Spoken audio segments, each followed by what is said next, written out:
Well, the second crank was successful, somewhat. Man, yeah, I didn't video the second crank because my buddy of mine wanted to give me that Deuce-9 military cab for 454 Rat Recon. He was over, and about the time I wanted to do the second crank, and he likes to pull wrenches too. So me and him ganged up. We changed the fuel pump and the carburetor, pulled the spark plugs out, blowed all the gas out, cylinder, all that, got it ready to go, and hit the key. That sucker fired off. I'm talking about, I didn't have to touch nothing, and run perfect. And yeah, temperature started coming up, breaking it in, and he had to go take care of some business. So I was here by myself, but it was temperature's up, so I turned the radiator fan on. That 3,000 CFM fan, it was blowing pretty good. And I had my head inside the window there, checking the oil pressure, temperature, make sure everything was cool. And I heard something go pop. So I was hearing my head up in the window, watching the temperature and the oil pressure, and something went. I said, man, what was that? First thing that come to mind was a radiator hose or something done pop, because that's about the only thing that does that. And so plan A was to look, see what was. Well, by the time I got right here, it didn't take me about 0.069 fractions of a Japanese millisecond to realize I didn't have a plan B.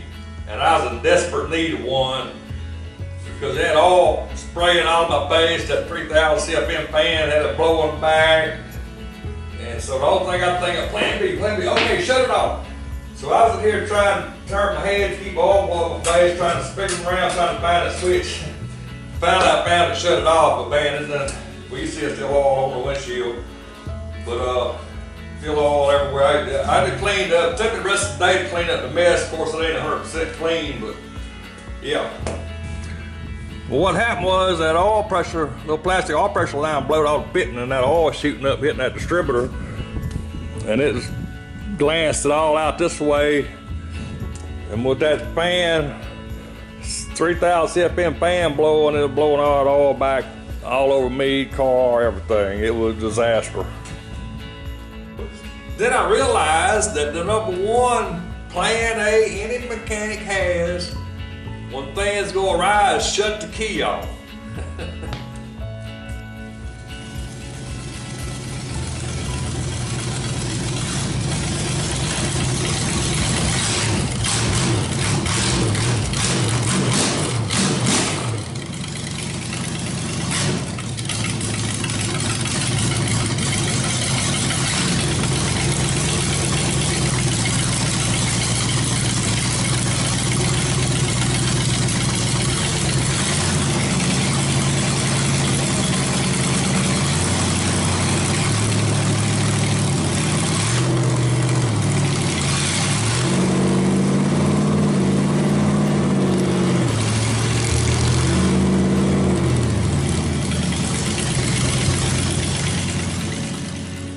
Put these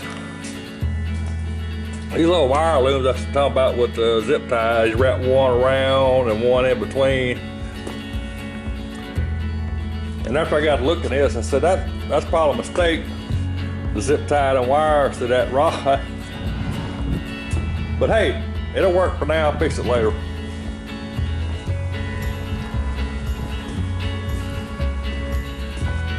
Yeah, the little zip ties make good wire looms. Sure do. But that brawler carburetor, they say it's it all. They put it on the motor and adjust it all before it even boxed it up. And they was right, because like I said, it cranked right up, run perfect first time. Of course, I done a little bit of adjusting. I still got to put the vacuum gauge on it and finish adjusting that, and I'll video how to do that. But yeah, the carburetor works good so far. I don't see no problem with it. But we're gonna run it down the road with stress tests here next week or so, I guess. We're gonna try it, see what happens, and we're gonna know the end of it's any good. All right. Appreciate you.